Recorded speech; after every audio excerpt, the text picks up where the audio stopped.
The conditional column calculates a value from a specific formula. In Power Query in Excel, the term used is custom column. In this video, let's create a 2.5 bonus calculation for all sales reps who made a sale over $2,500.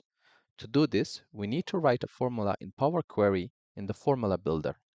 Power Query formulas are similar to Excel formulas. Click inside your table, click Query, Edit, Add Column option, and here Custom Column, and this option will appear.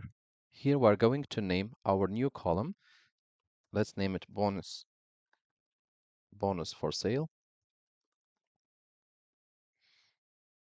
And in custom column formula, next to the equal sign, we're going to type if total, or if, and we're going to select total sales, double click it, is greater than 2,500, then total sales, or then select total sales because you need brackets multiplied by 0.025, else 0, and then we enter the dot. If you have made any error in writing formula, then it should show here token AOF expected show error.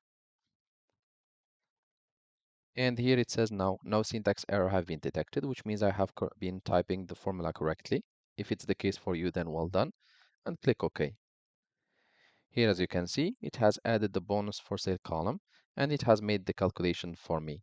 We said that we want everyone who made 2,500 and above, that he gets a 25% or 2.5% bonus.